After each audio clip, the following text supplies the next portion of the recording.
Okay, it started again, Flavia. It should be going. This time it started without a weird message, so I think it's okay now. I think it's okay now. Remember that there's always a delay, so you may need to wait a few minutes, but it should be starting. And just let me know if it's not. Okay. I'm sorry. Let's go back. It's okay now. Good. Okay, I'm glad. All right, so we're going back to our words. Again, they had many elements, like oxygen, hydrogen. Okay. Telescope. Tele means far. Scopin means to look. So, telescope means to look far. Microscope, mikros means small. So, to look small is microscope. Orbit comes from the Latin word orbita, meaning track or course. It's the track that it's on. Inertia comes from the Latin word iners, meaning inactive. Right? So this is a resistance to motion. These are all science words, everybody, but they're important science words. They're common science words. Hello, Crystal. Momentum, vacuum, all of these come from Latin or Greek. Energy, again from Greek.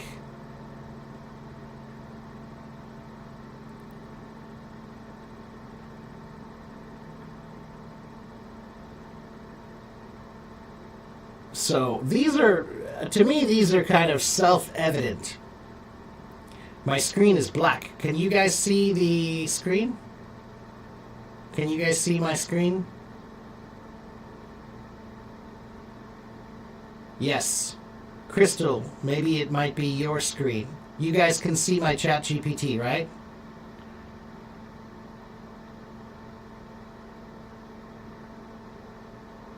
The words, yes, but my face, no. Oh, that's weird. Well, I don't know why. I can see me in the corner.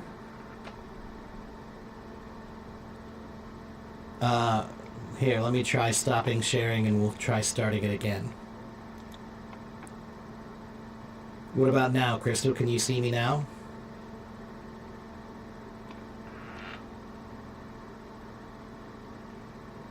Okay, so let's see what happens when I share again.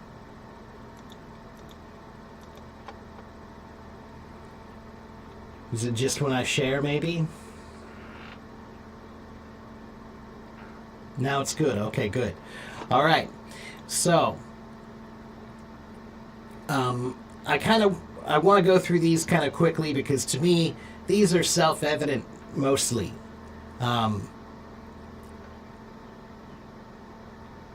The majority of these are self-evident or not that interesting, in my opinion, in terms of what they mean, right? What is a theory?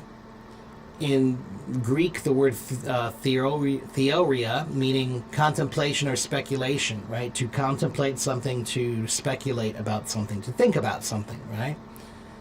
Hypothesis, hypo, under, and thesis, to place. So it means you have an idea about this is a problem, and underneath it you have an idea about what might cause that problem, right? Like, let's place this under this to tell, I think this is why it's happening. Hello, Tomas. Good to see you, my friend.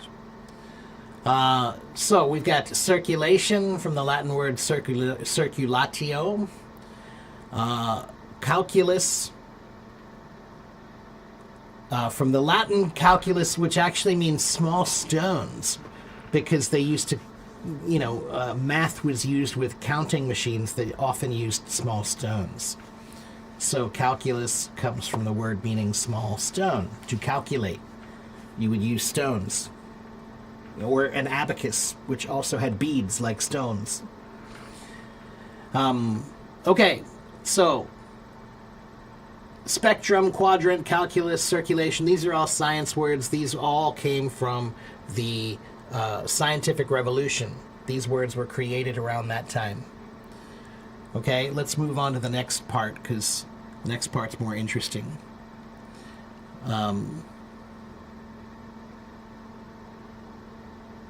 Now we have the age of piracy.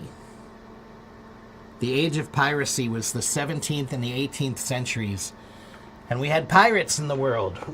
We still have pirates in the world, but this was a really interesting period of time when there were no rules in much of the world.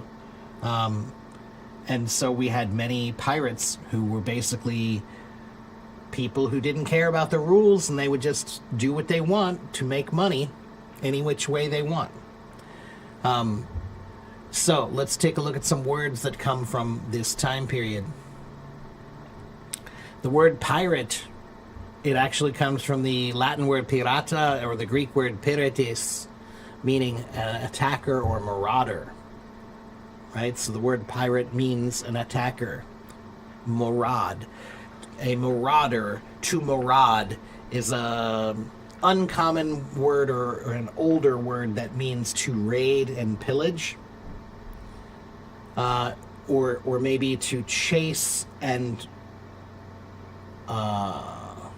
attack, maybe is a good way to use. There you go. Calculating kidney stones. There you go. Calcolo dei reni. Okay.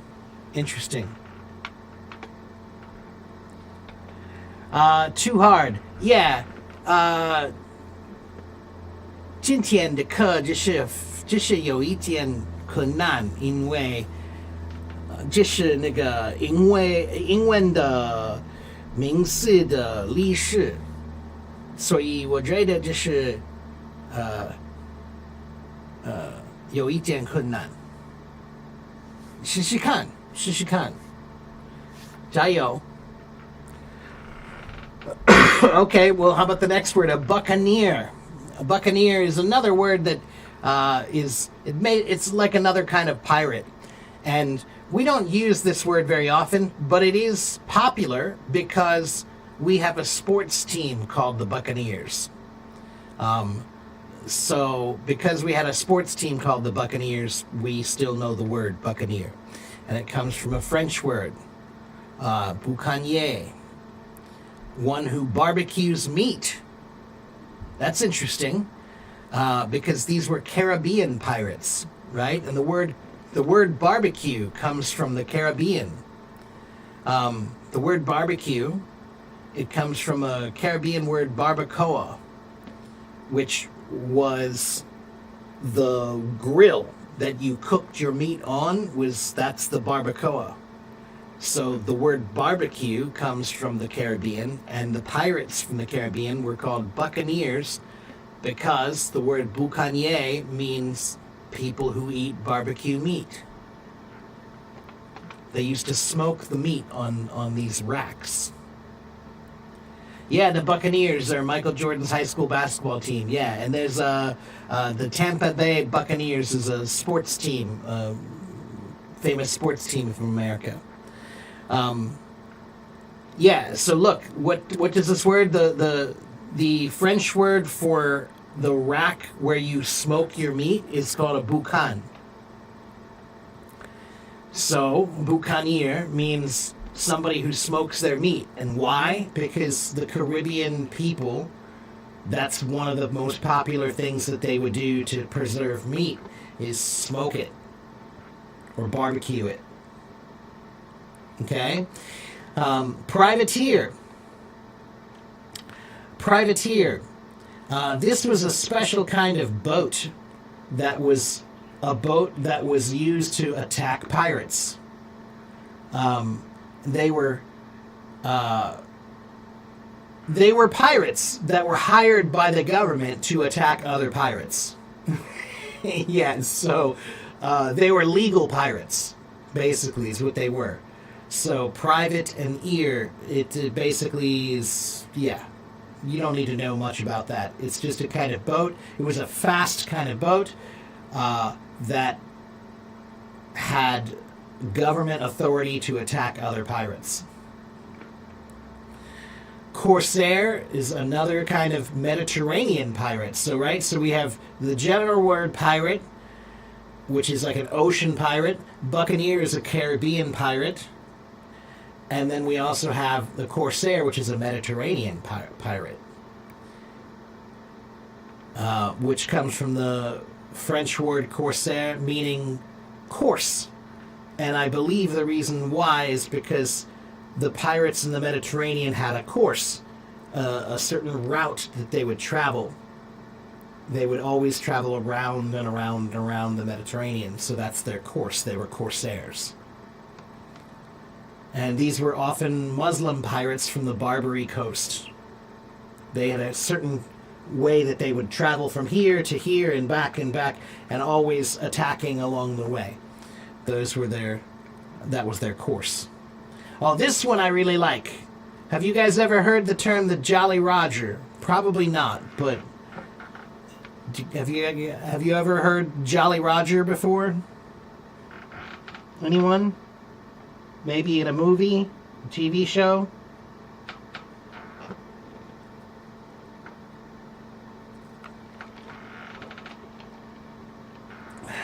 Anyone?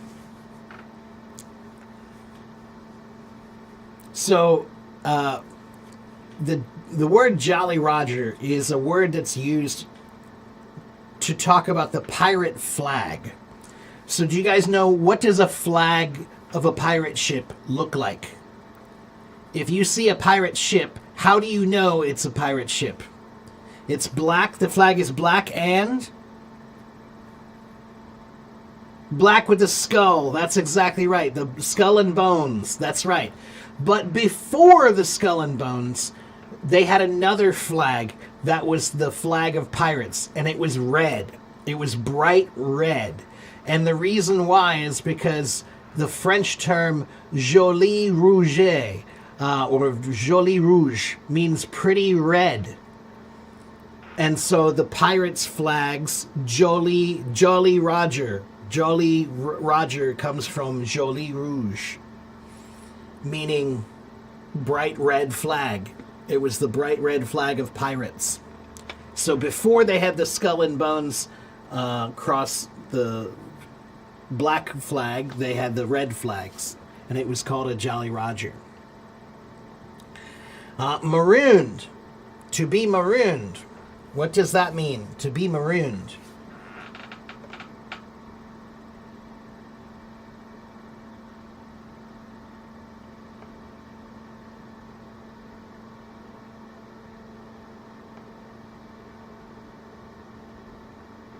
What does to be marooned mean?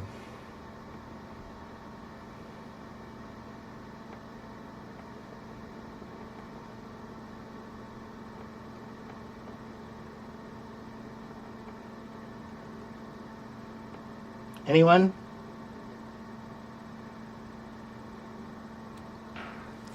Yeah, to be marooned means to be left stranded. So maybe you're on a boat, and that boat stops at an island, and they leave you on that island, and they leave. They go away. Now you are marooned. You're marooned on that island. And it comes from the Spanish word cimarron, meaning wild or a fugitive. And that was used for escaped slaves, because maybe that's what the escaped slaves would do. They would escape off the boat and then go someplace by themselves, and now they're marooned. Right? So if the slave escapes off the boat, now they're left stranded and they're marooned. And again, from the Spanish word cimarron, meaning wild or a fugitive. A cutlass was a short curved sword, from a Latin word cultellus. Scallywag, that's a pirate term. He's a scallywag, that one. Mischievous person. A mischievous person is a scallywag. And that's from Scottish. Yeah, it's just a pirate. It's like pirate slang. The word scallywag. Ahoy. Ahoy. That's where we get hello from. That's one of the forms of hello. And this term in Slovak, it's still ahoy if you want to say hello. In certain Eastern European languages, they still say ahoy. And that comes from the Dutch word hoy, meaning hello. Ahoy. And matey. Matey is just another word that means mate. Ahoy, matey. Hello, friend. Yeah, mate is the German word that meant companion. To plunder, you guys know plunder? Plunder and loot.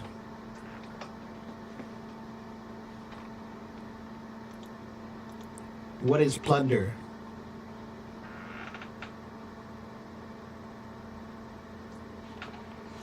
Yeah, plunder is a verb or a noun. To plunder means to rob, right? To attack and raid and steal is to plunder.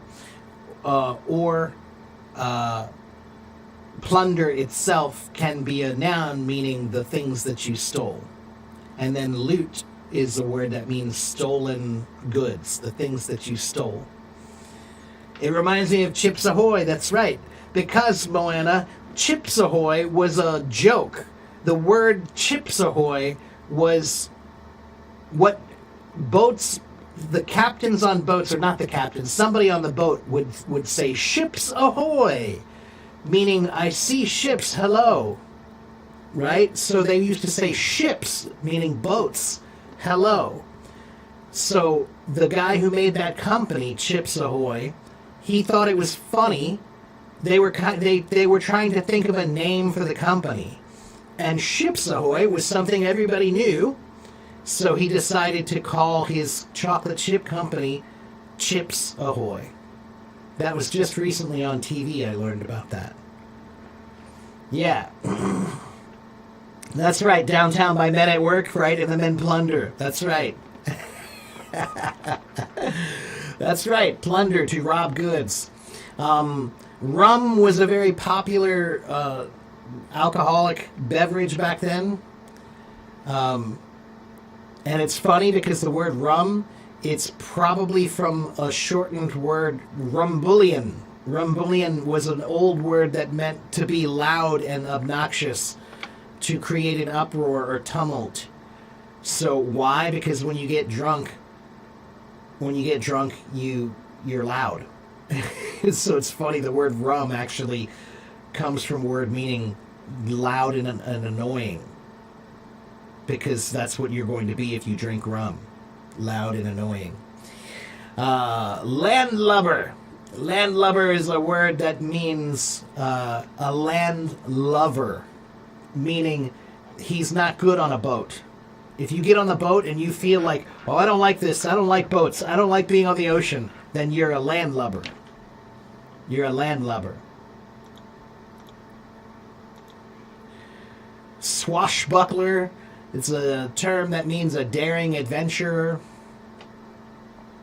Buckler was a kind of shield, a small kind of a shield that they would wear or carry and use occasionally.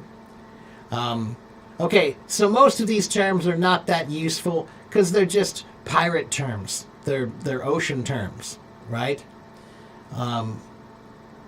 This one is kind of interesting. Avast. That's what they used to say, avast, on the boat, and it actually means to stop. So, and it comes from Dutch, hol vast, meaning hold fast, stop. So, let's move on to the next group of words, because those are not so useful. They're interesting, but not so useful. So now we have the Industrial Revolution. In the 18th and 19th centuries, And so the Industrial Revolution is when we had factories and cities got bigger and we created machines, right? And cars were invented. So we had a lot of words that had to do with this, right? So, for example, the word factory. What is a factory? Comes from the Latin word factorium, meaning a place of making. And the word fact comes from the Latin word meaning thing. It's a thing. It exists. It's a fact. So, factorium is the Latin word that means a place that makes things. Factory is a place that makes things. Right?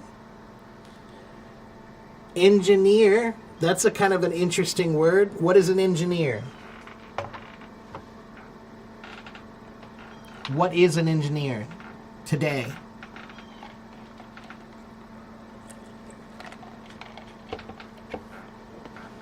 This word is interesting. I like this word. An engineer today means somebody who designs things like bridges or buildings, but they do the structural parts of the buildings, right? The mathematical parts of the building to make sure it's safe to build, right? They have to know the math and the physics to make sure that it's a structure that can work, right? But engineer is an old word. It's a very old word.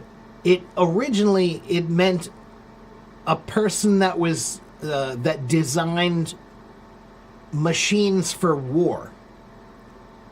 Originally, the engineer was a person who would make machines for war. Any kind of a big machine used for war, that was made by an engineer. And the reason why is because a long time ago, how did armies fight? How did armies fight? They would have many, many soldiers all lined up on one side and many soldiers all lined up on the other side, and they would just attack each other and fight until they're dead, right? But one day, somebody brought some new invention, something that they built that was designed to hurt many, many more people. Not just a soldier, but it's a machine. And the word engin in French means clever. So when they saw the first battle machine, the first war machine, they saw it on the battlefield and they said, "Oh wow, look at that. That's clever. That's very clever.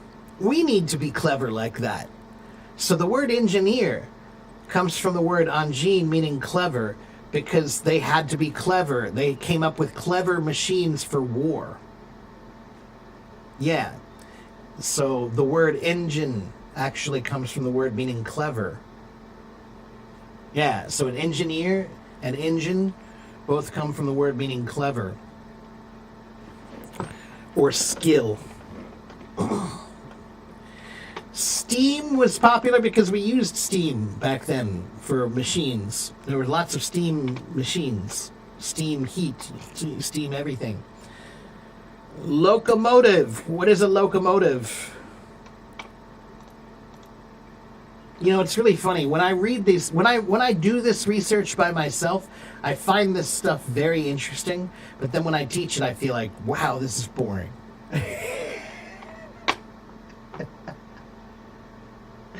Maybe I'm just not teaching well. But I find this stuff very interesting. I just need to put it into a book. Maybe it'll be more interesting to read.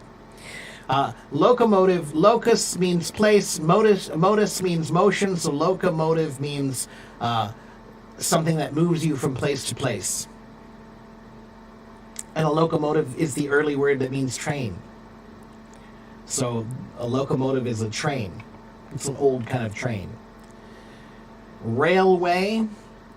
Rail comes from the old French word that means an iron bar, right? Because that's what the rails are. They're made with iron, right? Industrial comes from the Latin word industria. meaning diligent activity. Manufacture has the word manus, meaning hand, and facere, meaning to make. So manufacture means to make with your hands. And originally it just meant handmade goods. Now it means to make anything, right? Mechanic comes from the Latin word mechanicus, mechanicos, meaning engineer, right? So somebody who built machines a long time ago was called a mechanic. Now it's somebody who fixes machines. It's kind of funny. The word engineer and mechanic have changed. So a mechanic now is somebody who doesn't build machines. They usually just fix them. They can repair them, restore them. But an engineer is somebody who actually designs them.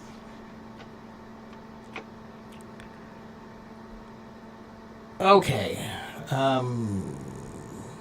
So as much as I find all this very interesting, maybe I'll just take a break and let you guys ask me some questions. Also because I'm tired of hearing my own voice. This one's really funny. The word corporation. The word corporation is really funny. Do you guys know the word corporeal? Do you know this word? Let me see. It's not a common word. Do you know the word corporeal?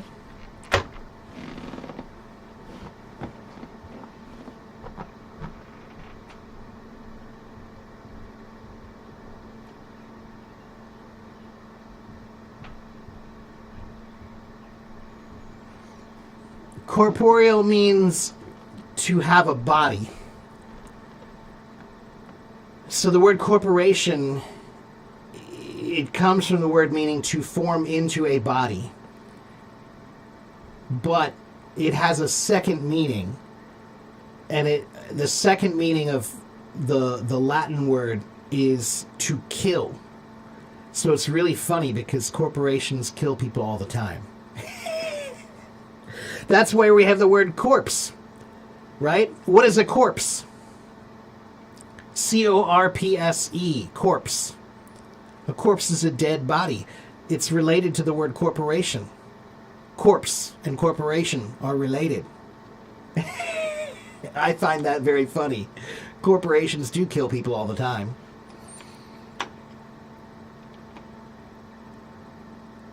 Okay. I'm going to stop because I think I've bored enough people. So what I'm doing is I'm just showing you that English words are born at different times. English words are born at different times.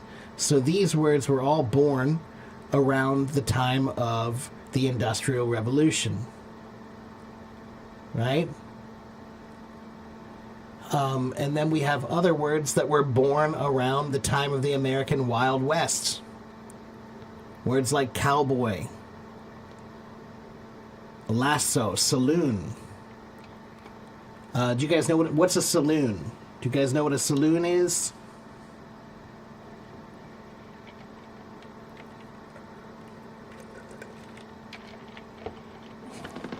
What's a saloon?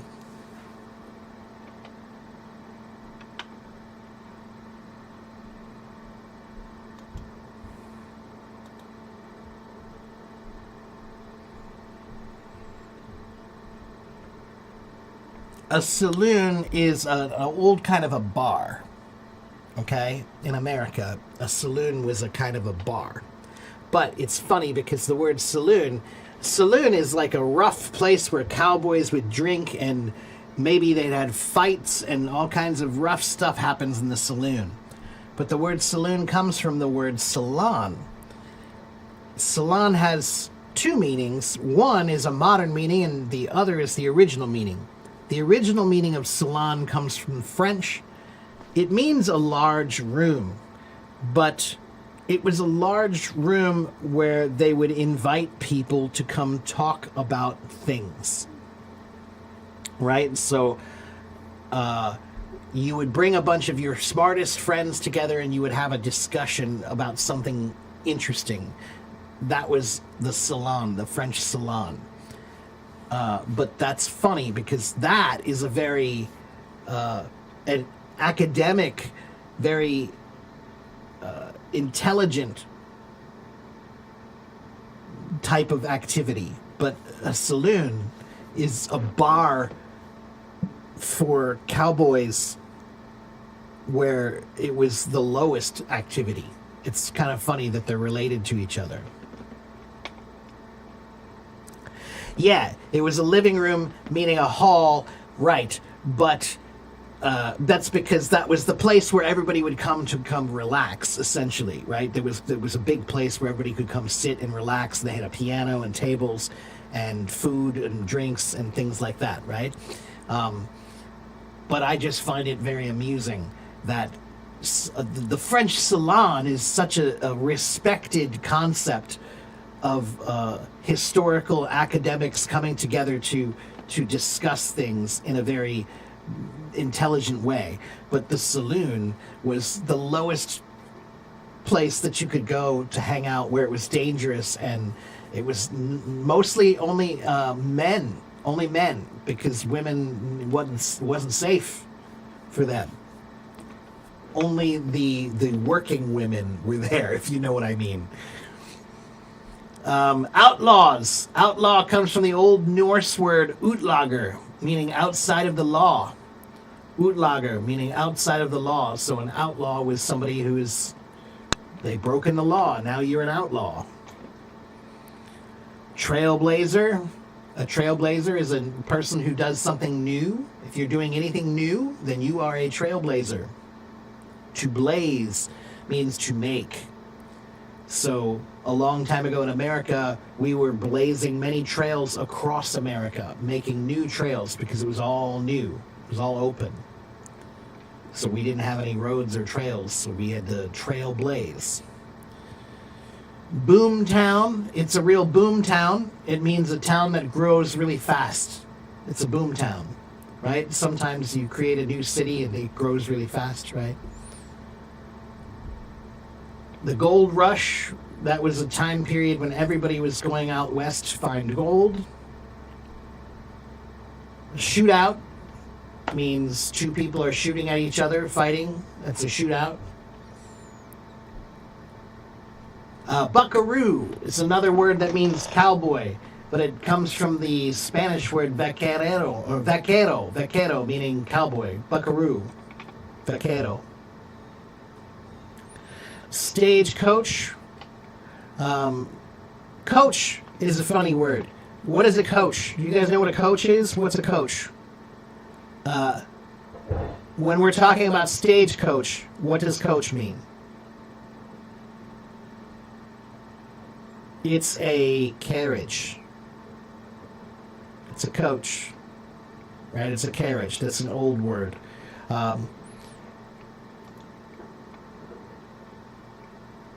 Anyway, okay. I've bored you enough. I feel like I've lost my magic. I've lost my mojo. My mojo's not working.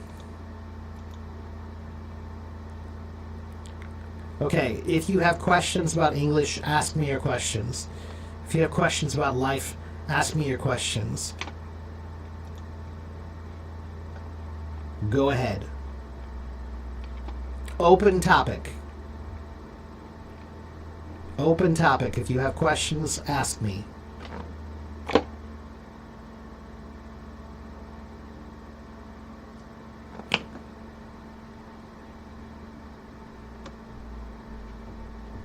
I'm waiting. I'm waiting for your questions. I await your questions. Hello, Belen. Thank you, Hetty.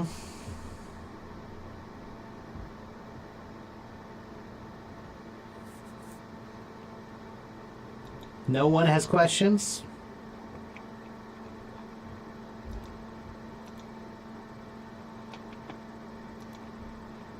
Would anyone like to come talk with me?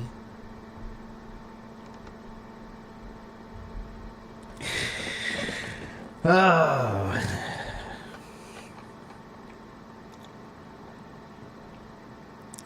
A about anything. You have a question about conditionals. Hello, Dima. What's your question about conditionals?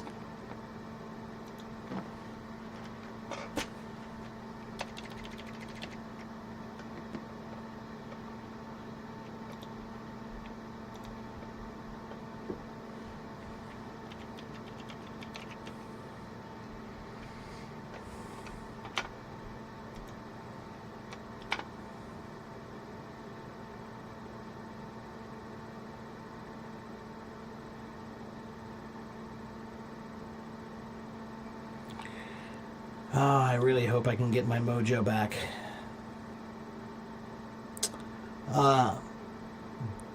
Dima, go ahead and give me your question, or you can raise your hand and come talk to me about it. How can you improve your English outside of the States? It doesn't matter what country you live in.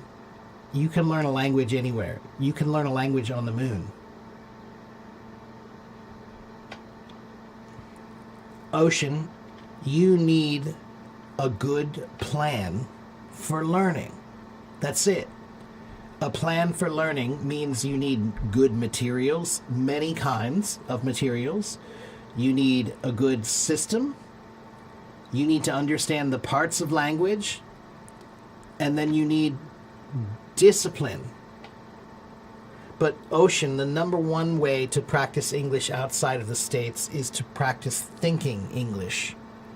If you think in English all day, it doesn't matter where you live, right?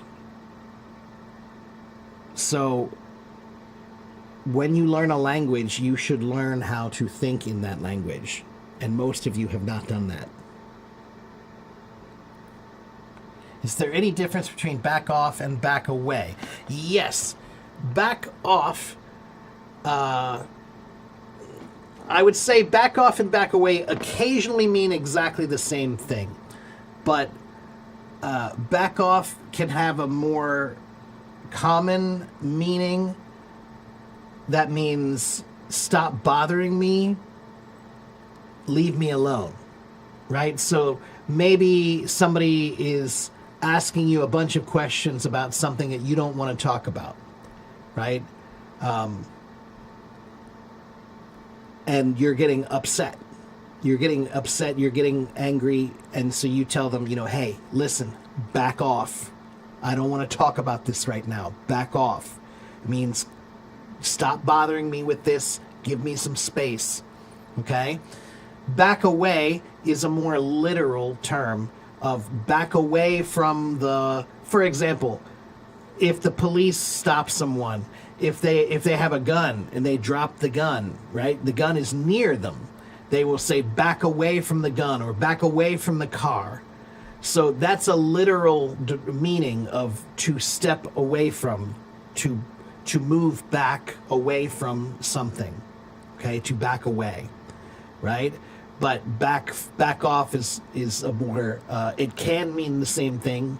Back off from this, right? For example, maybe I'm about to light some fireworks. I'm going to light some fireworks, and there are some children who are too close.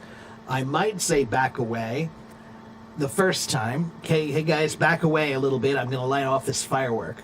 But maybe one kid's not listening to me, and he's too close. So I'll look at him and I'll say, hey, back off.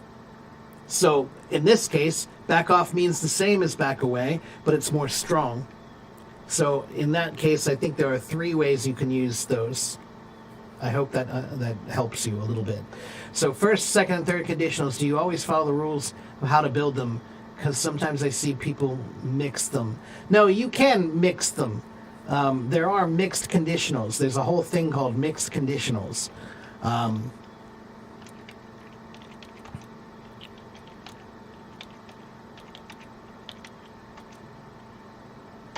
Let's see here. And yes, those are drums behind me. I am a drummer.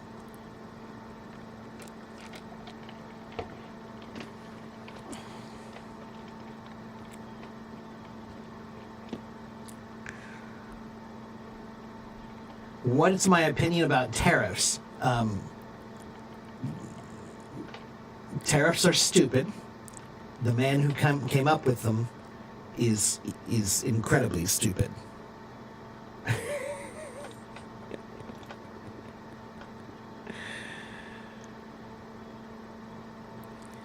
I think that it's very possible that the word tariff may be changed soon, that we might not use the word tariff anymore. We will just call them morons from now on. We'll just call them morons. So, because of the person who is most responsible for those recently. Okay, so mixed conditionals. Mixed conditionals are sentences where the if part and the main part are different. So, for example, let's see. If I had studied medicine, I would be a doctor now. If I had studied medicine, I would be a doctor now. So, in this case, what we have is a present result of a past condition. Okay, here, let me show you on ChatGPT. So we have a present result of a past condition. So, if blah, blah, blah, I would blah, blah, blah. Right? So, if I had studied medicine, I would be a doctor now. But I didn't study medicine, so I'm not a doctor now. So that's one kind of mixed conditional. Let me make this bigger for you. Okay? And then we have the second one here, which is a past result of a present unreal condition. So, if she were taller, she would have joined the basketball team last year. If she were taller, she would have joined. She isn't tall, so she didn't join. Okay? And why do we use mixed conditionals? When we're talking about regrets, right? So if I had listened, I wouldn't be in trouble now. If I had listened to you, I would have passed the test. If I had listened to you, I wouldn't be in trouble now. Okay, that's a regret. That's the way we use mixed conditionals. Or for hypothetical outcomes like, if he spoke Spanish, he would have gotten the job. If he spoke Spanish, he would have gotten the job. Okay? So, this is a comparison to standard conditionals, right? So, second conditional, past simple, unreal present, right? If I knew, I would tell you. Third, unreal past. If I had known, I would have told you. And mixed with, if I had studied, I would be a teacher. It's past perfect and past simple. Okay? Mixed conditionals are definitely a little bit weird, but there aren't too many reasons to use them, so I wouldn't worry too much about it. Okay?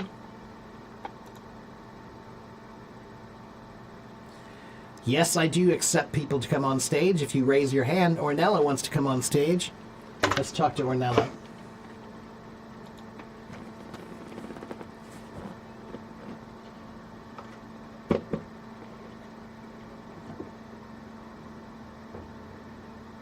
Nice to see you, Mark. Hello, to speak with Ornella. you. Yeah, nice to see you too. Nice to see you. I've always followed your nice meetings, and today I said, why not? I want to raise my hand and talk to Yeah, him. thank you. Yeah, it's always a pleasure to see you in my streams in my rooms. So it's nice to actually put a face to the name. That's what we say. It's nice to Yeah. put a face to the name. Ah, okay. Put a face to a name. Yeah, that's right. Yeah, so now I can put a That's face a to nice- the name. Yeah, Okay. yeah. But I don't want to tell you about me.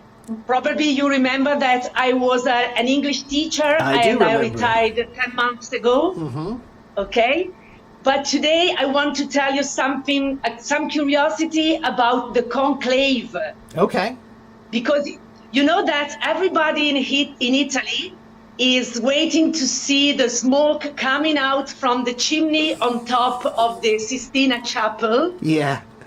And maybe in some minutes, the next smoke will come because there has just been a ballot at 4 o'clock. Okay. Now I want to tell you, do you know the origin of the word conclave? I don't know the origin of the word conclave. Con meaning okay. together. I would assume con comes from the word together, something together. Con is yes, enclave. Allora, it's from the Latin. Uh-huh. As you can imagine, Yeah, of course. as you say, always say, there are many Latin words in your language. Yeah. In American English, and the Latin is cum clave. That Yeah, cum means clave. with a key. With a key. Ah, with interesting. A key. Because okay, the story goes I back see to that. many years ago to 1268. There was an election at that time, but the cardinals couldn't find an agreement on a person because there were many influences by the kings all over Europe and all over the world. So they decided, and after 33 months, they couldn't find an agreement. So the Vatican decided to close them in a palace, not in Rome at that time, but in Viterbo, which is a city close to Rome. They were closed with a key. They were locked up. They said, until you make a decision. Can go out. You can now make a decision. Yeah. Right. And in 1271, at last, they elected Gregory X, and from that year, the Pope decided that the cardinals had to stay in a conclave to find a quick decision. That's interesting. And actually the word recluse is a word that also is related to that same clave word, meaning key. Because what is a recluse? A recluse is someone who lives by themselves away. You know, they're locked away. So that's, again, that's where that, away. Right, yeah. That's interesting. Yeah, okay. And another curiosity for all the people that are listening to us can be that when the ballot is positive, obviously there is a white smoke coming out from the chimney. There is a particular stove inside the chapel where all the ballots are burnt with particular substances to give the color to the smoke. Interesting. Okay. Okay. And when the Pope accepts, he has to stay for some minutes or an hour in a room that is called the room of cry. Huh. Wow. Because he can cry if he wants, because he has a very big responsibility from that moment that's interesting. On. That's interesting. Yeah. Okay. And there he can find, let's say, a particular tunic. There is a tailor that prepares a tunic in 3 different sizes, because the Pope can be very tall, you don't know who he is, right? Yeah, that's funny. And different boxes with a lot of shoes in different numbers, obviously. That's so funny. That's so funny. Wow. And it's a tradition. It's something. No, I'm laughing right now, but it's obviously a very important Catholic tradition. Yeah, of course. Okay? Yeah. And this would be another one that I should do some research. My etymology today. Last week I got this idea that instead of just teaching etymology about the root and where, let's do one root and all the words related to that root, I decided why not choose a time period or an event, and then the words that were created around that time period or around that event, because it's another way to look at the words and how, different time periods, that's why we created those words, because new things happened, And so this would be another one, it'd be interesting to think about all the words surrounding the Vatican and the Catholic Church, which had such huge influence over all of Europe for so long that I'm sure there are many words that are As a matter of fact, Oh, there is a nice one Yeah. that you use in your language. I think you say pontifex. yeah, Title. ye- We say pontefice. yeah. Maybe What is it? Pont. I don't know exactly in English if you say pontifex. It's a title that the Pope has Pontiff. here in Italy. Yeah, we say the And the pontiff. etymology is very, very nice because it means to make, to create, to build bridges, to build connections Oh, that's interesting. between different people and different cultures. Okay, interesting. It's always from the Latin. Pontem is a ponte bridge for Yeah, us. we say the pontiff, I think. Pontiff. Okay, okay. Yeah. And another one that I love to teach about the origin of is, in America, if you sneeze, people will say "God bless you," right? If you sneeze, right, we say "God bless you." But where does that come from? Do you know where that comes from? No. It comes from another pope. Okay. During the plague, around one of the plagues in Europe, Pope Gregory the First, there were so many people who were dying all over Europe, and it was scary. It was a scary time, and if people were sick, then you got nervous. You got worried. Am I going to get sick? Are they going to die? So he passed a law, a rule that said anytime you hear someone sneeze, you should say "God bless you," like it's a blessing. you. Please, I hope God doesn't take you. I hope that You are in good health. Right. You're in good health, Okay. right? So that's where it comes from because of the plague. Yeah, if someone sneezed, Okay. yeah. I thought that was Well, really interesting. I've always liked etymology because Yeah, I me too. studied it obviously at university. Mm. And for my degree, which was not in English but in French, that was my first language of specialization. Mm-hmm.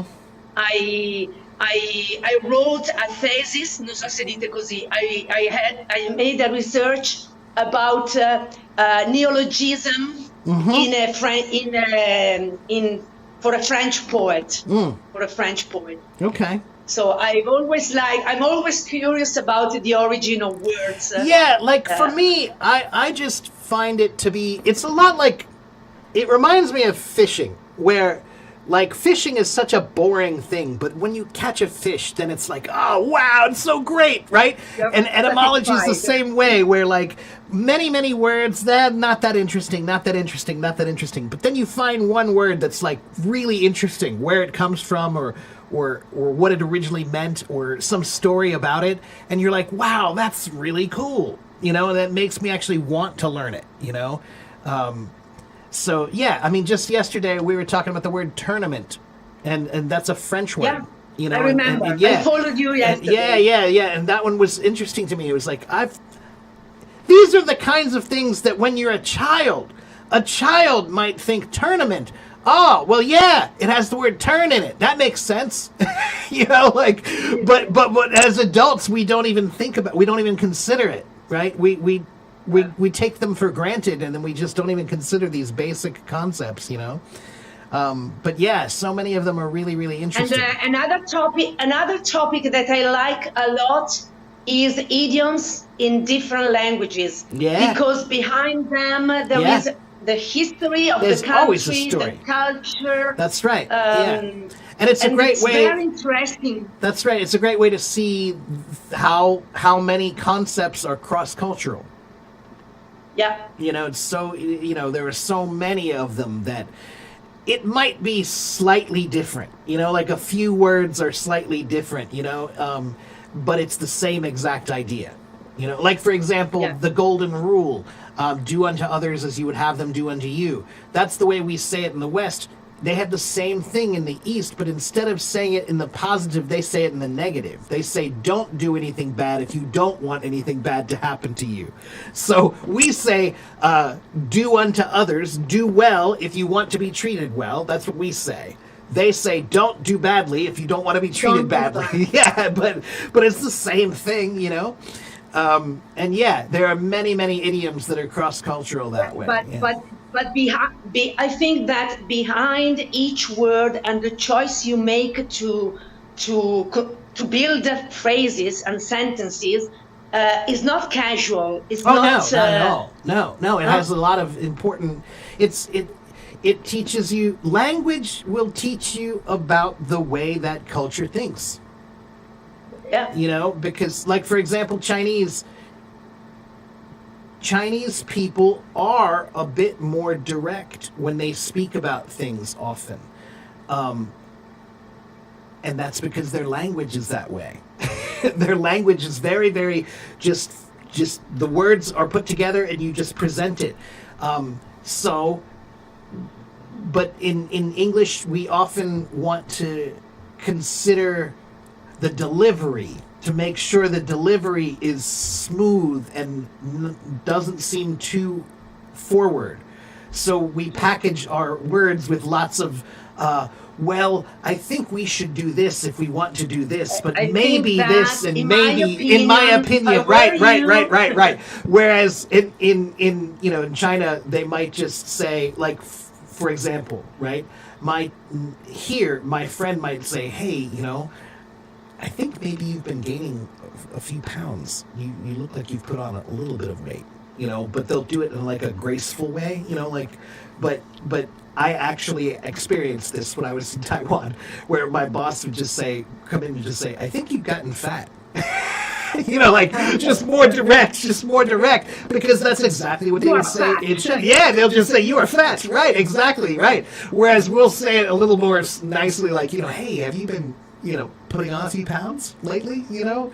We'll try to be a little nicer about it, you know? But it's just the nature of the way... Italian is the same. Is the same. Yeah.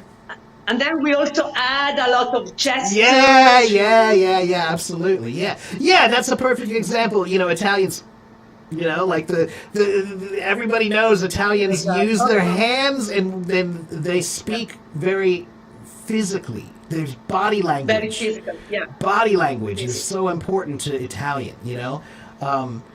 Yeah, you know, I mean, those are the kinds of things that you learn that, again, Italians are animated people. They're passionate, yeah. You know? And same with Spanish, too. Spanish people. When I went to Spain just recently, I told my friend Belen, one of the funniest parts was when I was taking the flight from Germany to Spain. That was the noisiest, loudest airplane I'd ever been on, and it was full of Spanish people. That's why. It was full of Spanish people. They're all boisterous. They're loud. They talk to each other. They're friendly, you know, and they're walking up and down the aisles talking to each other. I had never seen that before. When we get on a plane, we're quiet. We sit in our seat. We try not to cause trouble. It's a private kind of experience for most of us. But this was like a bus. It felt more like a bus where, like, everybody's talking to each other and they know each other. And it was really interesting. Yeah.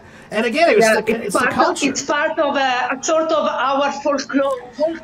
Yeah, folklore. Right. Yeah. Folklore. Yeah, right. Yeah. So language is important that way. When you pay attention to people's language and the way they use language, and it tells you about their culture. Tells you about, you know, what they find important. It tells you about the way they live, the way they think, you know. Yeah, and then the history of it just makes it more clear. If you know about the history of it, it just makes it even more clear. Yeah. That's why we say that the grammar approach is always limited.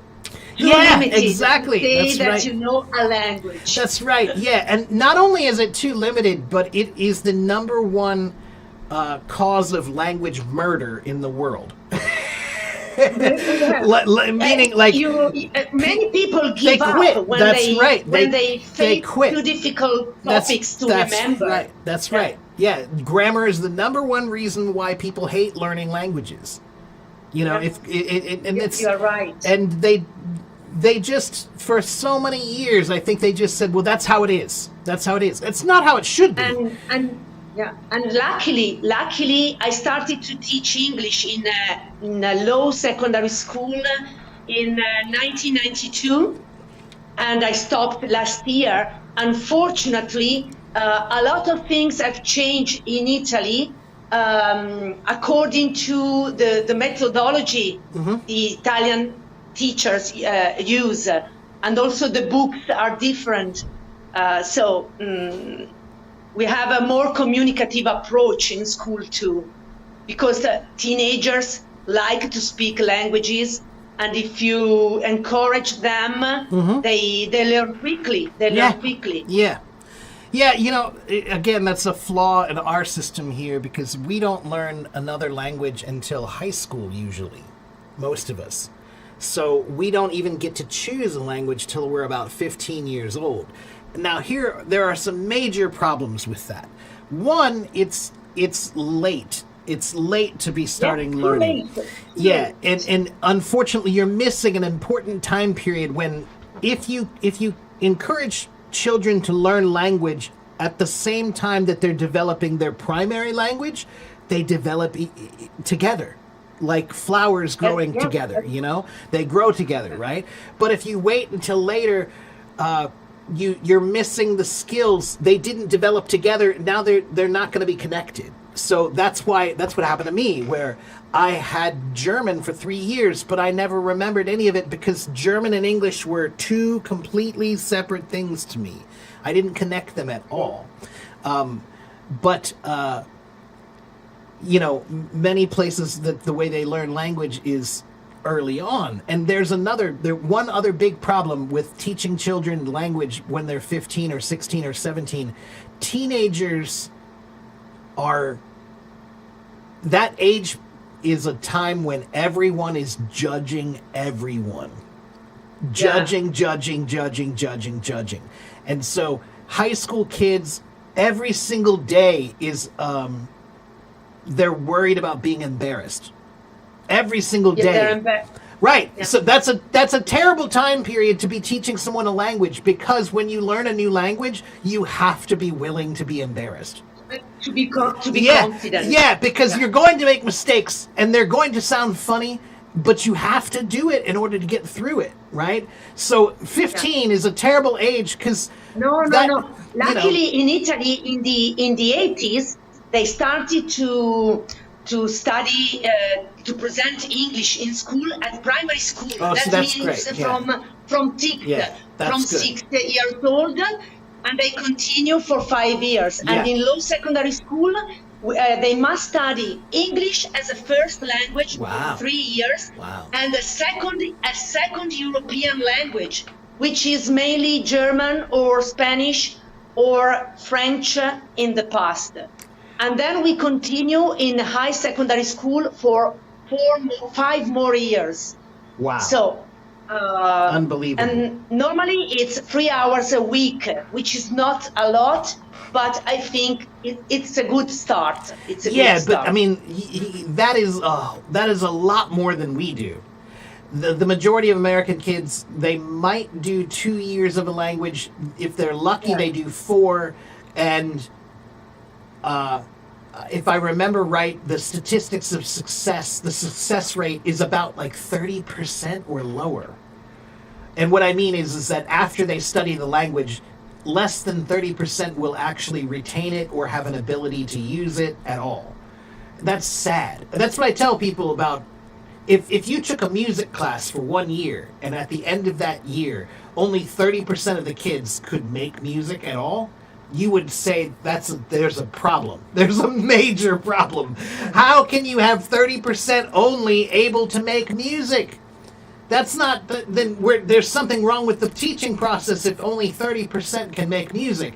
The same thing is true for language. It makes no sense whatsoever that only 30% or less. Yeah, right. And it's again because they push grammar too much.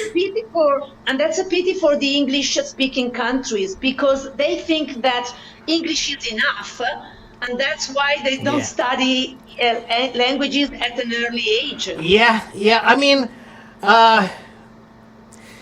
I think that the majority of them, they don't think about it at all. This is another problem with America. So here's another reason why Americans don't learn languages. Proximity. Yeah. Proximity, meaning if you live in Germany, how close are you to many other languages? You're very close. If you live in Spain, how close are you to many other languages? You're very close. If you live in America, how close are you to many other languages? Not close at all. Spanish. Not close to any other. Spanish and a little bit of French in French Canada. But other than that, not really. And then on top of that, because we have the cultural dominance, that means many people feel a sense that, why do I need to learn? English is the number one, I so don't need it. why do I need anything? You know, like I already know the number one language, that's all I need, right? And then, to be honest... You're right. Europe has a completely different tradition from that point of view. Right, yeah. Yeah, because again, proximity, you're close to other languages. We have Spanish, German, French. Yeah, and you might have relatives. You know, you might have an Italian, cousin. You might have a German, neighbor or something, right? Like you're close enough that the languages. There's a sense of importance about language in culture. There's no sense of importance here about language at all. It's English. That's it. Yeah, you're right. Yeah, you're it's right, unfortunate. Mark. Yeah, Perfect. Yeah, it's unfortunate. Okay. But anyway. Bene. But let me show you something. I wanted to show you. I don't know if anybody saw my post just recently. I made a post. So many people come here and they say, I want to speak like a native speaker. I want to speak like a native speaker. And I always tell them, we have 340 million people. And I would guess maybe 20 million of them speak really well. And the rest of them, not very good at all. And let me show you. I saw this on my Facebook recently. Somebody parked their car too close to their house, and their neighbor wrote a note. And they left the note on the car. And the note is... I saw it. It's full of mistakes. Yeah. It's so bad. It's so bad. And I want to believe it's a joke, but your car. I can see it perfectly. It's too small for me. Oh, let me see if I can make it bigger. Hold on. A little bit. I think that there is your car instead of your car. Yeah, that's right. It should be too close. That's right. One O is missing for too close to my house. Well, no, close is okay, but this has a big. One O. With double O. Why do they have the capital letters on everything? Right? There's capital letter here, capital letter here, capital letter here. Capital letter here doesn't make sense, and then too close to my house. There is better spots. There should be THERE, and it should be there are, not there is. There are, and it should be a small b and a small s. There are better spots. And I will have you towed. Towed should be TOWED, to tow, meaning to pull away, to take away. To tow, and they said TOAD. That's a little animal. that's a reptile, a toad, like a frog. And you will lose. And then you will lose. Only one O. That's right. They said loose instead of lose. Right. But this is what I mean. Like, this is bad. This is terrible. And this is probably an adult who has a job and a family. I mean, it's unfortunate. It's possible this person, maybe they have a learning disability, maybe. But it's also very, very possible that they just don't care about language. About spelling. Yeah, about language in general. And unfortunately, we also do have a very high rate of illiteracy. For illiteracy. For a modern country, we have far too many people with, like, Los Angeles. Los Angeles is a major city. You would think that they have, they're a rich city. You would think they have a great literacy rate. They have one of the highest illiteracy rates in the country. In LA County, like 30% of people are considered. Yeah, 30% are illiterate. That's insane. But it's a problem. It's a problem. That's what I try to tell people here is, unfortunately, people here, they don't know another language. They barely know English. They don't even know their main language, Yeah. It's terrible because we think today some people talk about digital illiteracy, but in this case, it's not a digital illiteracy. No, it's just illiteracy, literacy. Yeah. and that's all. That's right. Yeah, that's right. Yeah, that's a compounded problem because they're illiterate. Period. They're also digitally illiterate. They can't fill out forms. They can't do any paperwork they need to do. They can't get online to fix things that they need to fix about whatever. You know, their power, their house, their anything. You And know? it is connected with the status, the social status. A lot of it is. Yeah, a lot of it is. They remain poor people for that reason. Well, in history, every society that encourages education does better. But not every Yeah. society does encourage education. And that's one of the, I mean, I don't want to get into the politics of it, but that's one of the big problems No. that I have in my country right now is that we have a lot of people who, to be honest, they think education is, it's getting in the way of them making money. You know, You're right. let's put it this way. Sorry, but I oh, have no. the doorbell. Oh, but no, I that's can okay. open quickly. That's okay. No, I can. No. Okay. It's my husband without the key. Ah. He gave the key to the conclave. Go ahead, open your door. Take your time. Take your time. Okay, no, that's fine. That's Okay, all right. fine. Okay. Yeah, anyway. Yeah, just literacy in general. Unfortunately, education is something that should be encouraged, but it's not always encouraged because education creates people who ask questions. Yeah.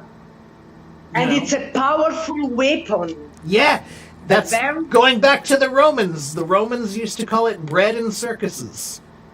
Bread and circuses. That's how they kept the people happy. As long as you give them bread and you give them entertainment, they'll stay quiet. They won't complain. They won't ask questions about the government and what you're doing, you know? And so that's why that's why when people ask me, you know, do you like sports? And, you know, not really. No, I don't have time for that. There's too many important things in the world to pay attention to that I can't be distracted by silliness, you know? You know, I don't want to I feel like I'm a boring person by saying that, but I'm not, you know, there are... No.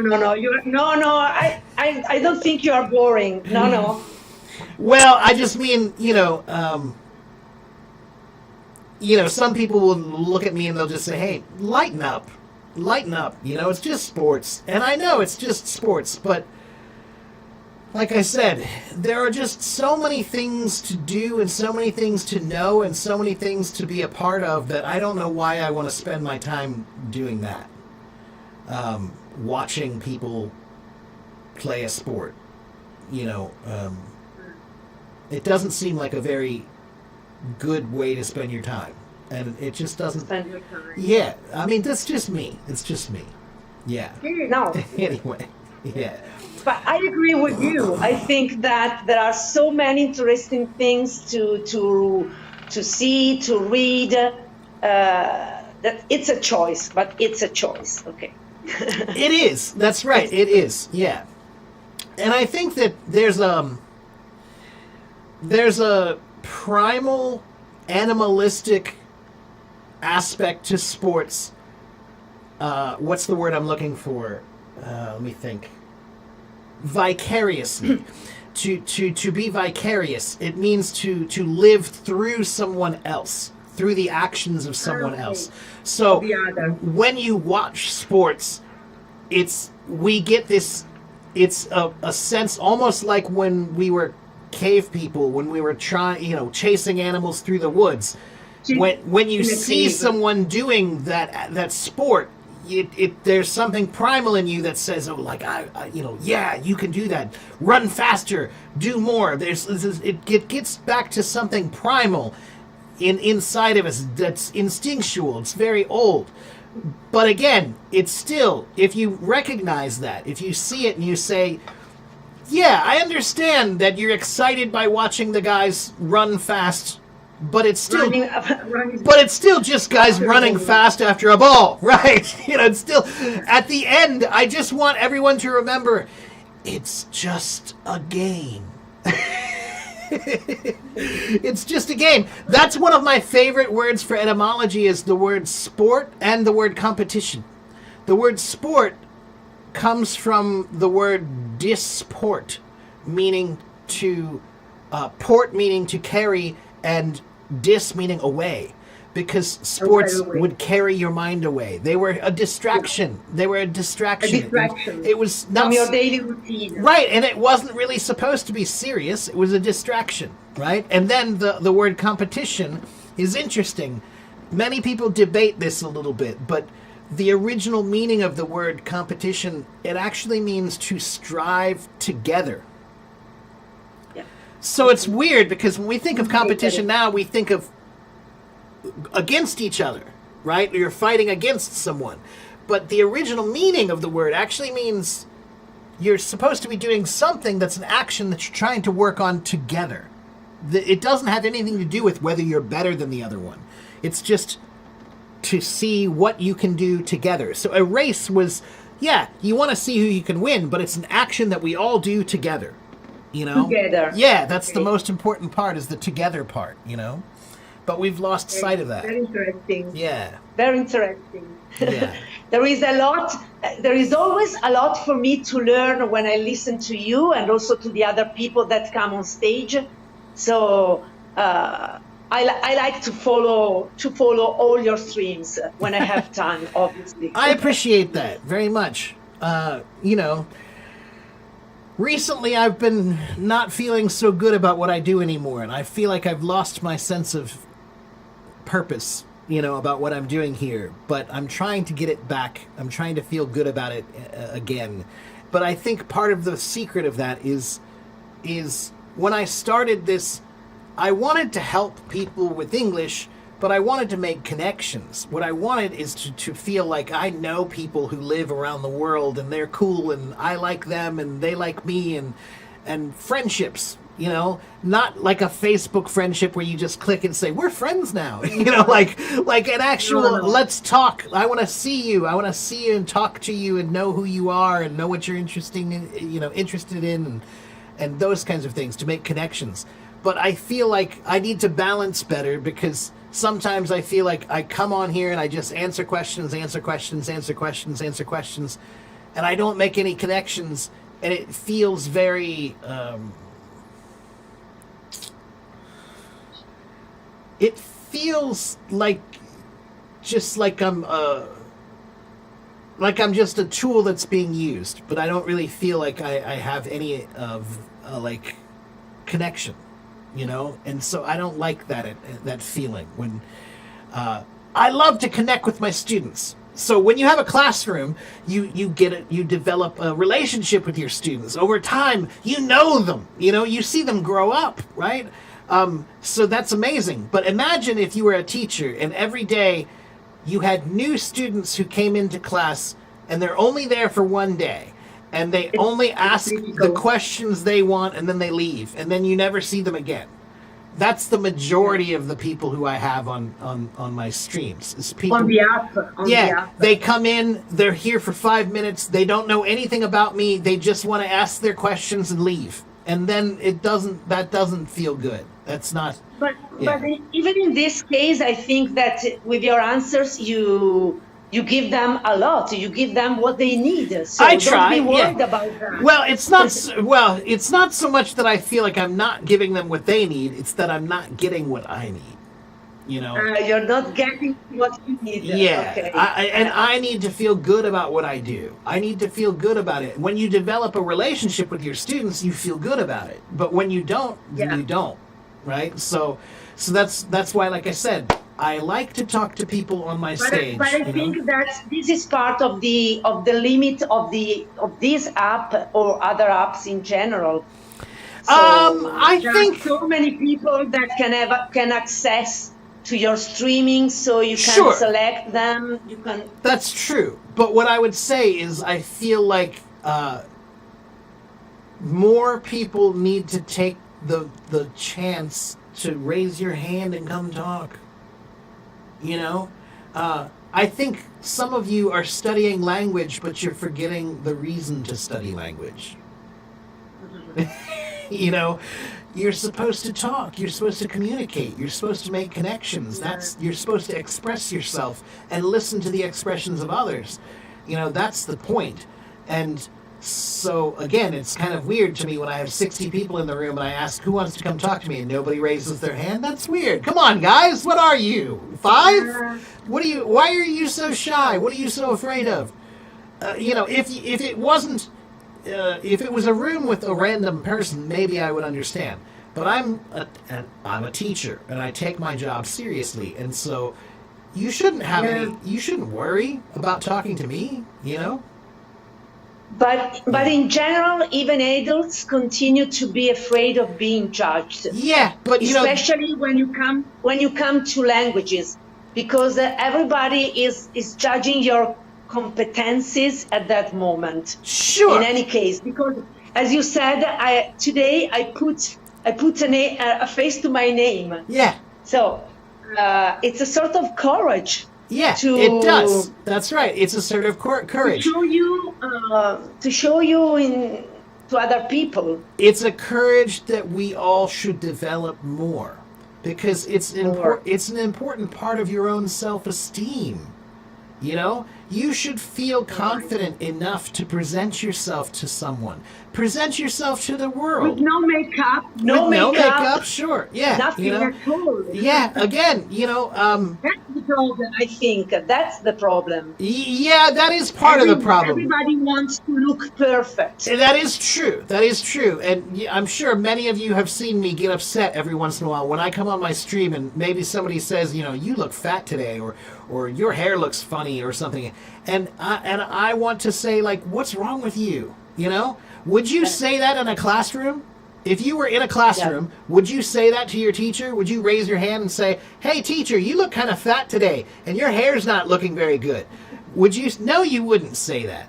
There's a different way that psychologically we treat people differently when it's not a connection, when it's not face to face, right? So sometimes when people say those comments in the chat, I will send them an invitation to come on stage. Because if you're going to have the bravery to say it while you're typing, then come on stage. Tell me. That's right. Come tell me on stage, and then see how you feel. You know, yeah, we have a term for that in America. We call them keyboard warriors. Keyboard, see. Yeah, a keyboard warrior is somebody who feels they would never say something bad to you face to face because they don't have the balls. They don't have the confidence. But when they're on a computer, in Italian, if I translated the same expression, is keyboard lions. Keyboard lions. Yeah, there you go. Right. Leoni da tastiera. That's right. Keyboard lions. That's right. Yeah. Keyboard lions. Yeah, we say keyboard warrior. Same thing. Right. And yeah, you know, just again, I think whoever's left here, whoever's watching, just please remember that that's a really important part of what I'm trying to do here is I'm trying to make connections, and I'm trying to feel like I'm a teacher teaching a classroom. But in order for it to feel like a classroom, I need two things. I need consistency, which means that I need to see that regular people are here regularly. So that's why I like it when I see Belen and I see Zoe and I see, you know, Ornella and the people who are always here.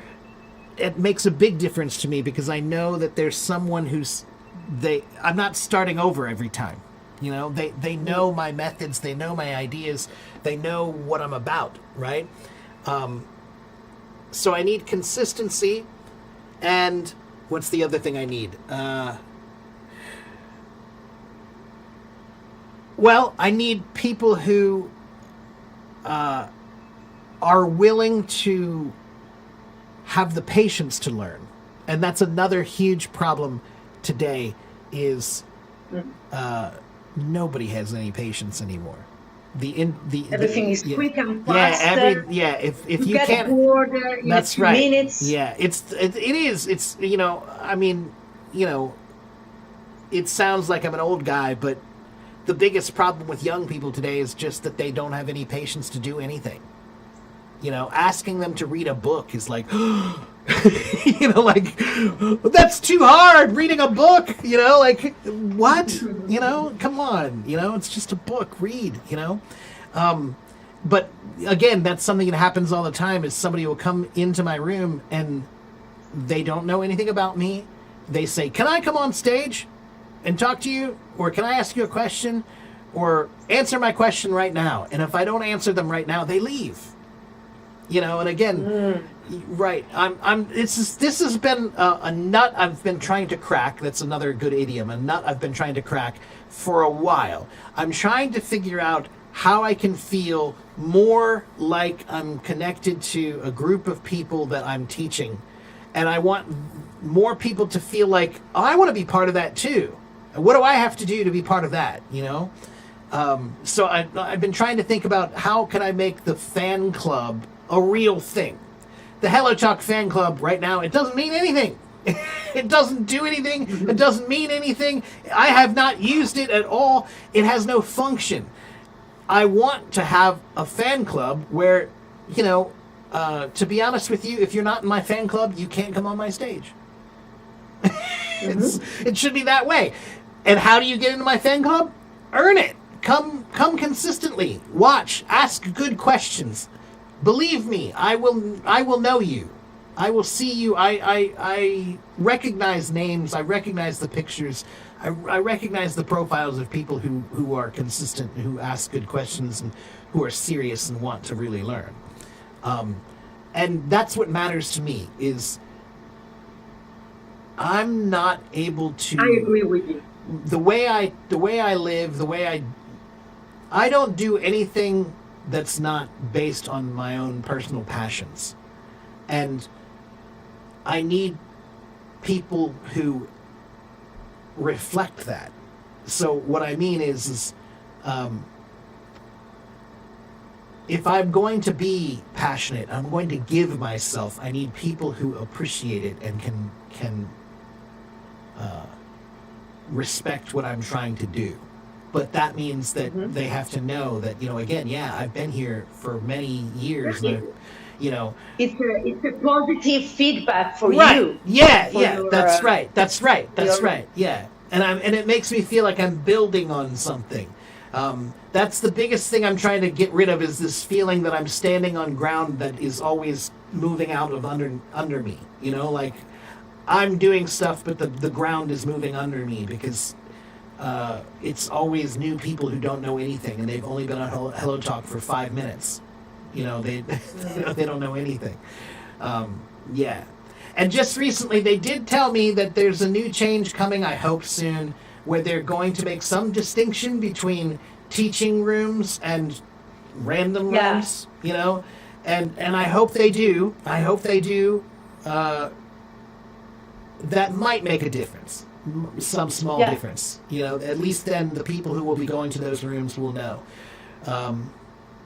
And then, you know, I've been trying to get them to find ways to make the live streams more attractive, because so many more people go to the voice rooms. A lot more people go to the voice rooms. If I do a voice room, I might have 300 people in the room, you know, 400 people. I don't like voice room. It's too confusing for me. Right. I only met a few people on the app, and we meet also with Skype, sometimes on Skype. Right. Because as you said, I want to see their faces, their gestures, their reactions. So thanks to the app, I met them, but I want to continue to meet them in a different way, in a more effective way. Right. Yeah. Right. Yeah. Yeah. Anyway, well, I'm so happy to speak with you today. To have spoken with you today, Mark. Thank you so much for coming I appreciate for calling me on stage. Thank you for raising your hand. Thank you for having the bravery to raise your hand. You know, I want to encourage more people. You know, once you do it once, then it's fine after that, right? You know, some people are nervous to come talk to me, but I don't know why.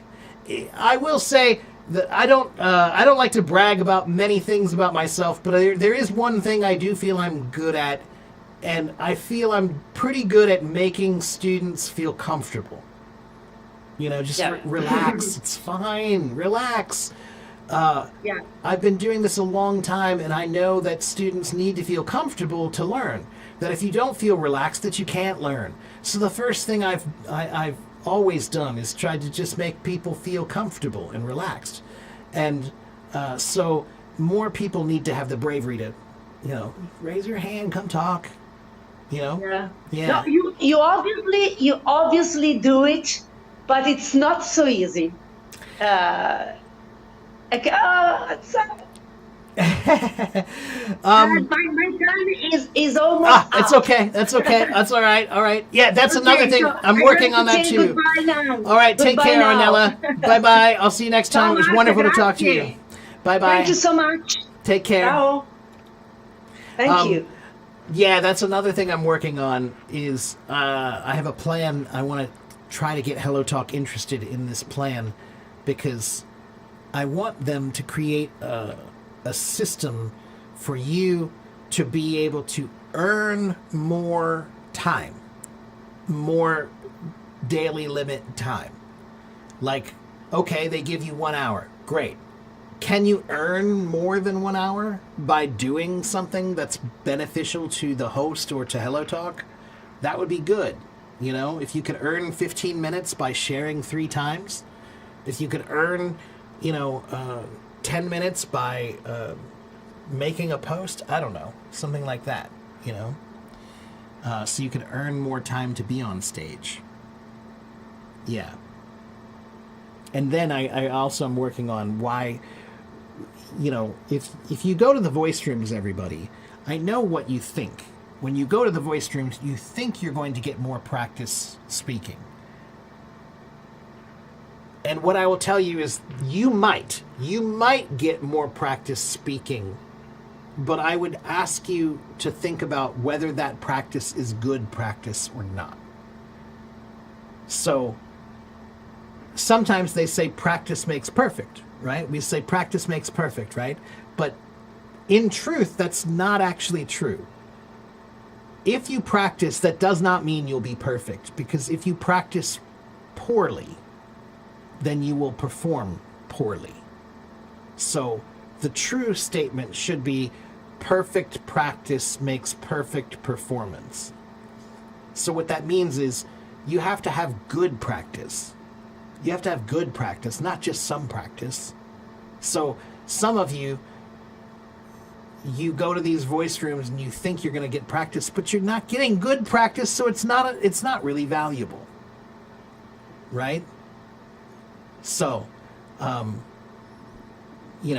hour of listening to 10 random people talk about their favorite TV show in a very informal and incorrect way is not very useful to you. 10 minutes of listening to a proper teacher speak about English would be more valuable to you. Okay?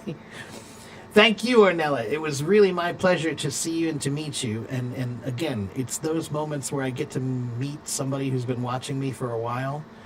I appreciate those moments. You know, I really love to meet the people who watch me.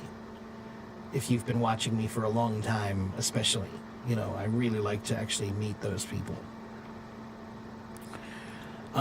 Let's see. Who's here? There's Miguel.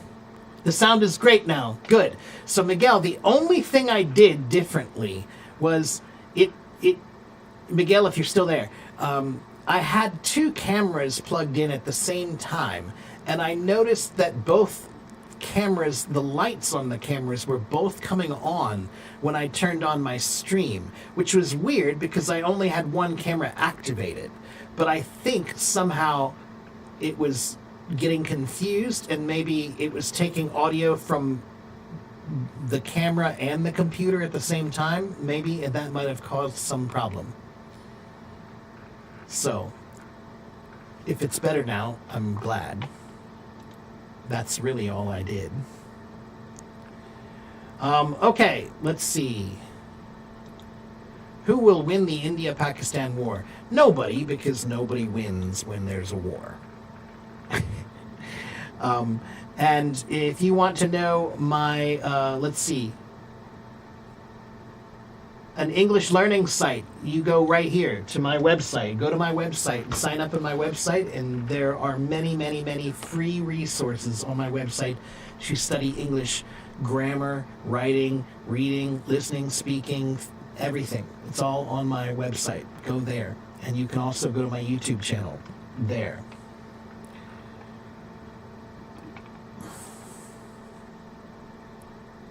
This is an American accent I have.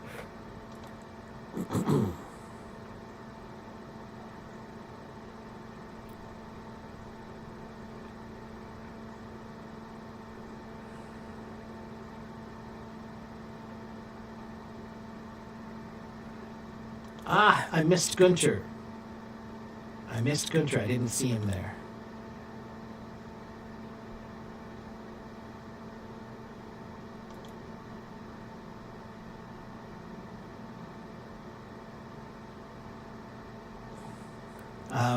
Romina says, I try to join most as when I can, but more as a listener because I'm working now.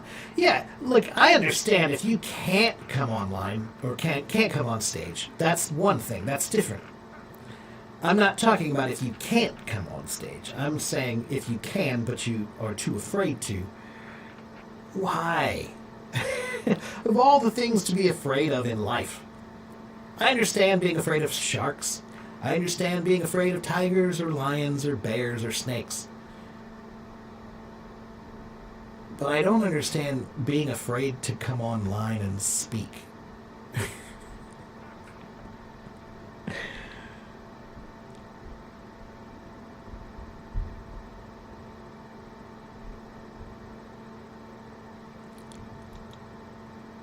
Okay, let's see. Good night to those who are going to bed now.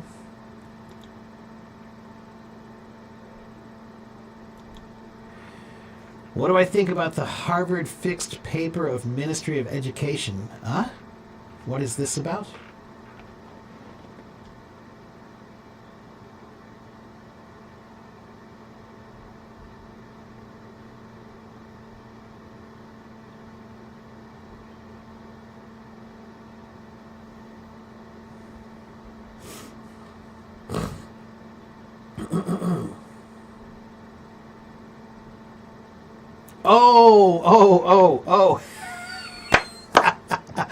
Oh, Libra, I know what you're talking about. I think it's hilarious. The woman they have who's running the Department of Education, she has no business in that job whatsoever. She has no qualifications for that job whatsoever. And them correcting her letter, brilliant. Brilliant. I wish that they would do that with every single letter that comes out of this administration, because they make mistakes all the time. They make English mistakes all the time. It's bad when the U.S. government is making English mistakes, and they do all the time. Often. I thought that was hilarious. Hello from Laos.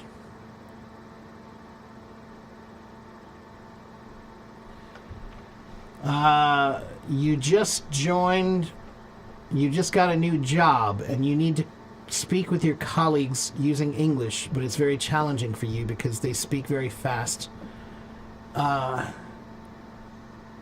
Ask 他们是什么国家的人？他们是美国人还是英国人还是加拿大人？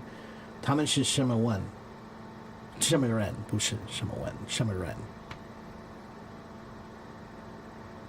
Are they Americans? Are they Canadians? Who are they? Where are they from? Are you speaking in? Are they in China or are they in America? Oh, India. Okay, so it's online. Are you talking on a computer, a video call? Video call? Audio call or video call? What?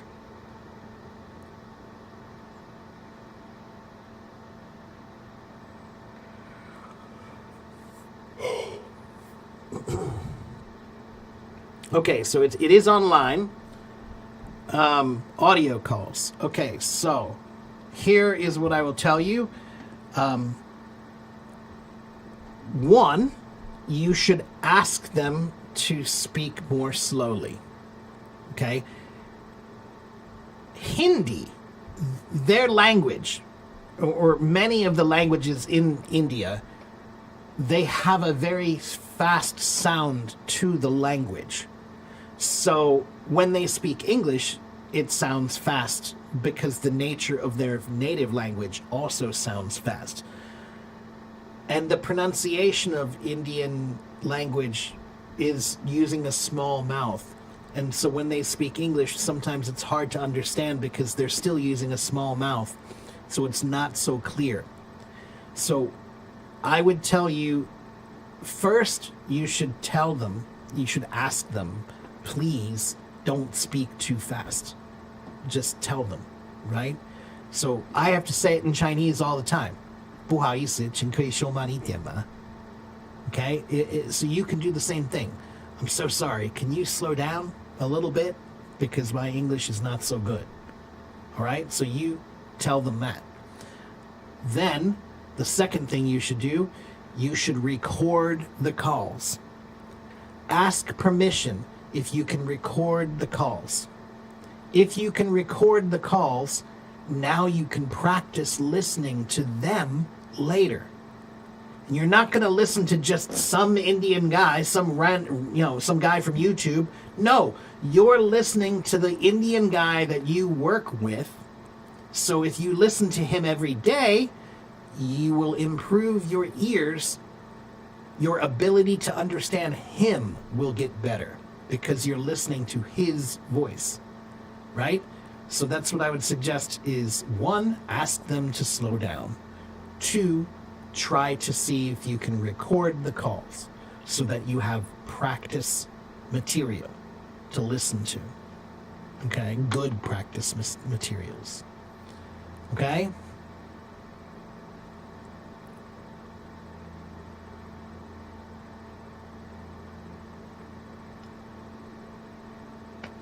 There's nothing wrong with the Indian accent. I understand 98% of Indians when they speak English. I understand them just fine because I'm familiar with their accent.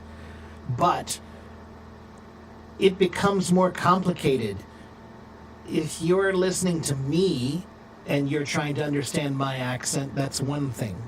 But if you're listening to a non-native speaker with a heavy localized accent, so you're listening to English, but you're listening to English with a heavy Indian accent, that's hard for you. It's hard for us, but I just have a lot of practice. I'm familiar with it. Let's see. You want to learn English to communicate, speak, listen, and respond better. Where should I start? Please guide me. You should start by going to my YouTube channel and starting to watch some of my videos.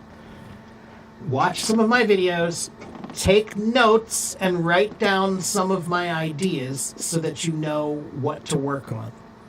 Okay? If you're serious, if you're very serious about learning, worship, listen. Anybody can say, I want to learn English. Anyone can say that. It's easy to say, I want to learn English. It's not so easy to actually do it. You have to do something. Language is a skill. You have to actually do it, right? So many people come here and they say, I want help. But then when I tell them what to do, that's too much for them. So what I'm telling you to do is go watch 3 or 4 of my videos on YouTube and make notes. I promise you'll hear at least 10, maybe 20, maybe 50 new tips that you've never heard before that will help you. Okay? You want to talk with native speakers, but sometimes I get nervous and I forget how to say it. That's okay. Keep doing it. The more you do it, the less you will forget. Okay? If you never do it, you'll always be the same. But if you try, you'll get better. Okay?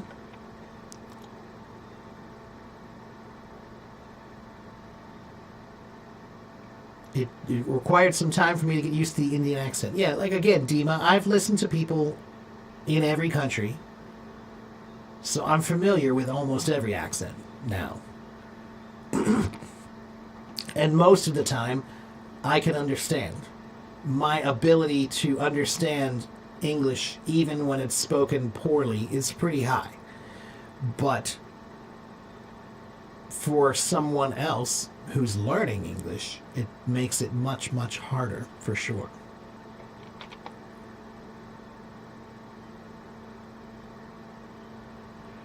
For my second suggestion, save the meeting record. You want to clarify whether you need to listen. Yeah, you listen to it and keep listening to it, and you can use your computer to help you, right?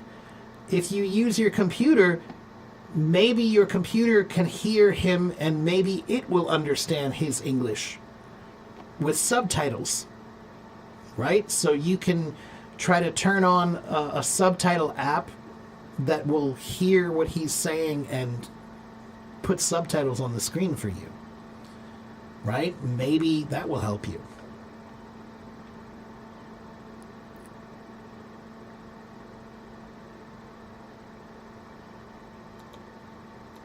There's nothing to forgive. Mistakes are nothing that needs forgiving in language.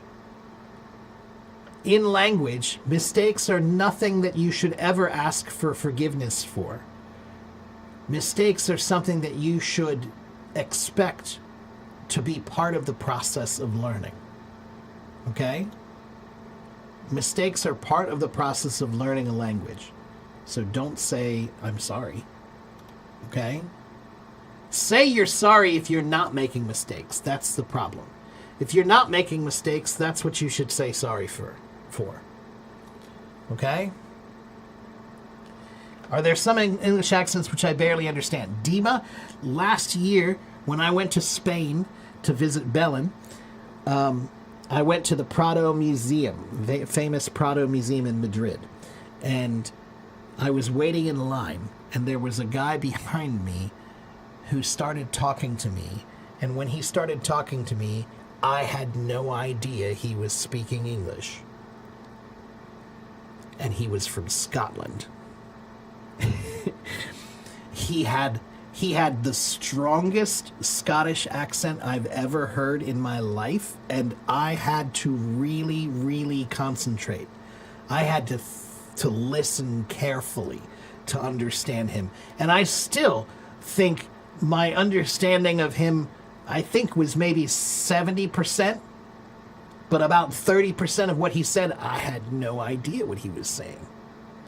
Partly because of the accent, and partly because common Scottish language accents have many, many, many, many slang words, slang terms that I don't know. Scottish slang.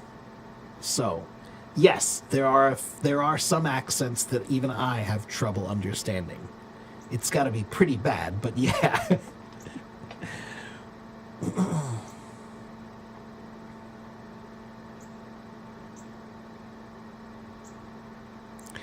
The last question is, usually I don't know how to express my thoughts in English, so what's your suggestion? My suggestion is, 每天你需要做一样的我需要做。你需要每天想英文，每天我需要想中文。如果你可以想的，你可以说的。OK？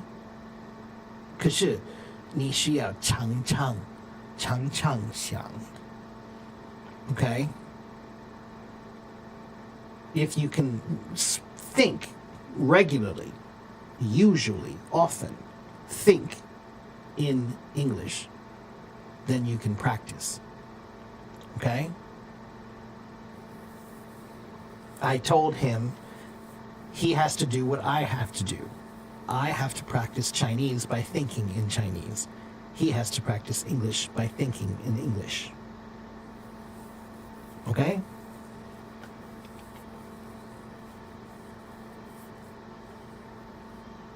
And if you do that every day, then the words become quick. The words become comfortable. The words are ready. So that's why I can speak Chinese without thinking. Okay? 如果你要买我的英文课，你可以去我的my website. You can go to my website, send me a message, send me a private message on Hello Talk, and then go to my website and sign up, and you can take a look at the prices and see my lesson packages. Okay? I have many Chinese students. Okay, I have many students, but most of them are Chinese because I speak Chinese, and that helps. Okay? Bellin's talking about Spanish-speaking differences. Yeah, I've heard Chile is the worst. I've heard that the Spanish spoken in Chile is almost not Spanish sometimes. And Dominicans, I think Dominicans... I love the Dominican accent. There was a guy here in my house just a few weeks ago. They were fixing something in the house, and the guy was Dominican, and he had a Dominican accent. That was great. It's a musical accent. I love it. Is that one-on-one? Yes, those are one-on-one classes. Yeah. No, those are one-on-one personal classes, not a recorded course. I'm still making my recorded course. I don't have one yet, but I'm making one.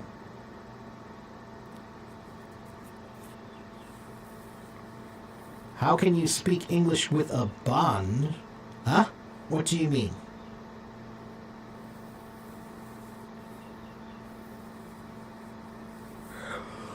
Oh, it's getting late.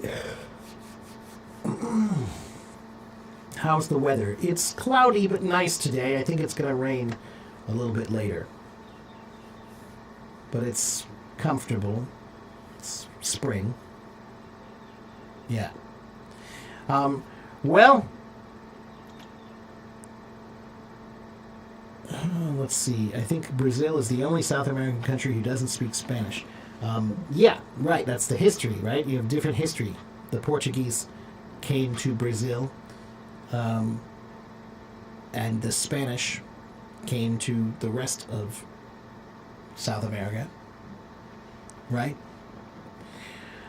Okay, guys, I gotta go. I will be back tomorrow. I'm trying to be more consistent, trying to be better. I don't always feel like doing this. I don't always really have the inspiration, but I'm gonna try. So, you mean you're not perfect in your spoken English? Well, then come watch me and learn, okay? 82,000 people follow me here on Hello Talk, okay? And you can go to my YouTube channel. Here's my YouTube channel. And there's my website one more time. Am I going to have farts for lunch? We were talking about a funny recipe. There's a very funny old recipe for a food from England, and the food is called farts. It's so funny. I found out more about it, and there's a funny reason why they call them farts. I'll tell you later, Bellin. It's really funny. It's actually, I think it's a joke. There's a French term, farce, which means the food that's stuffed inside the bird, like, a turkey stuffing, right? They used to call that farce. And so some people think, England and France were fighting for so many years, right? And so there are some people who think that they made the word farts because they wanted to play a joke on the French who were coming to eat. And they would serve it to them and call it a fart, and then the French people would think they were saying farce, but it wasn't. And so, anyway, it's a funny little linguistic culinary joke. You've heard English foods are not good. Well, English food, they have a few things that are quite good. I think that the history of English food, if you look at the history of the country, there's a reason why their food is the way it is. I won't say it's not good. I think that they have quite a few things that are good. They just have quite a few things that are not good. So, if you want to see a funny YouTube channel, Amir, there's a show, a website, or I'm sorry, a channel called Jolly, Jolly. Jolly is great. It's two British guys who travel around, mostly in America, I think. They travel to America, and they eat our food, and they talk about how much better our food is. Like how much yummier our food is than British food.